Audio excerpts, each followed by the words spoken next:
could have 3,000 investigators and spend $72 million and still not come up with the right report. The commentator on the radio KQED was always making little digs. He always assumes that Lee Harvey Oswald was the person who shot the rifle, and there were little remarks always such as every avenue is being pursued. This was one of the quotations. And another cover-up for the Warren Report was that information will come out that the Warren Report didn't have access to because of scientific techniques in 1964. That may be true that there are a few they didn't have, but the Warren Report was corrupt. As I said on KGO this week, about the week before it was ever put together, it was corrupted. There's another statement that was on the air. If all the information were made available that the FBI and the CIA have, then the entire truth would be known. That's a lie. It can't all be available because much of it must be destroyed. Richard Helms destroyed presidential papers. President Nixon told him not to destroy records of mind control program, and he destroyed them the day before he became ambassador to Iran. So why would you think that they would keep this information? The brains of John Kennedy have been destroyed. They're nowhere around, and Cyril Wecht had been looking for them as a pathologist. So we can't decide that truth lies with documents that the CIA or FBI have somewhere in the archives. I think we could get the truth if we all sat down and combined our research now. The answers would be very easy to put together. Another thing you hear on the news media in the break on KQED is that some people will never be satisfied. They will see conspiracies in anything.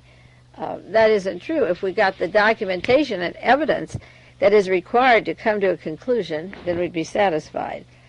They also said on television, Paul Hawk, where they're saying that they had to eliminate the crazies because they come in all shapes and sizes. He was referring to people like Penn Jones, Bob Cutler, myself, Sherman Skolnick, and many of the researchers. I can mention many of them that never were allowed to even get a letter to the commission and the committee back there.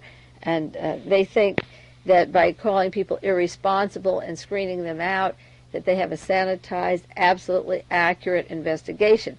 Yet when they keep all the crazies away and they manage to keep all of us from ever getting near the committee, they're still shown as not running the proper ballistic tests, as padding the evidence, not calling the right witnesses on the stand, and certainly not asking the right questions when the witnesses are there.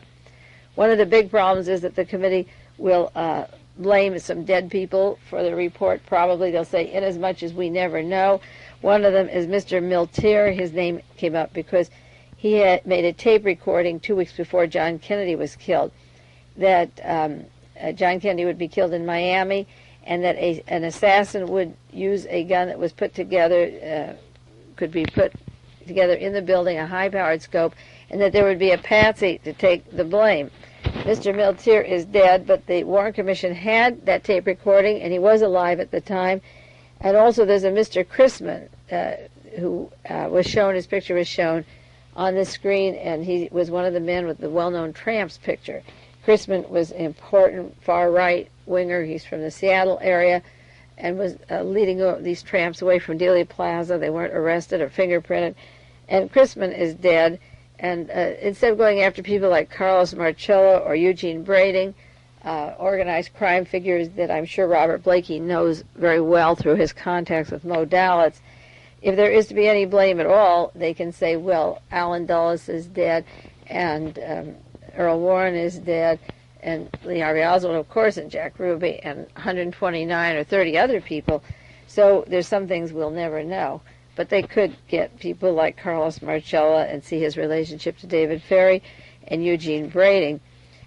Congressman Stokes began the hearings in his holier-than-thou, nauseating voice, saying, "Our mandate requires us to examine all the facts and circumstances surrounding the assassination."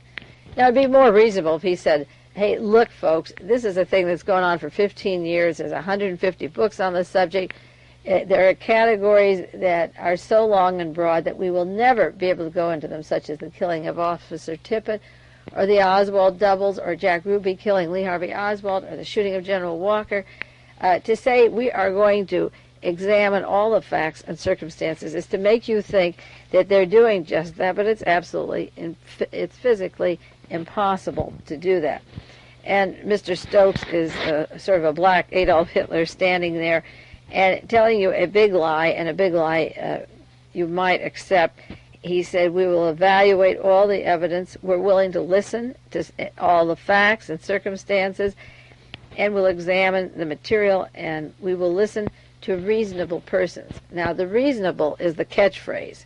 You see, if there's a lock on the door and Sherman Skolnick can't talk about the assassination plans to kill John Kennedy in Chicago, just a week before the assassination plans to kill John Kennedy in Miami, and 3 weeks before Kennedy was killed in Dallas, we're in a really bad way.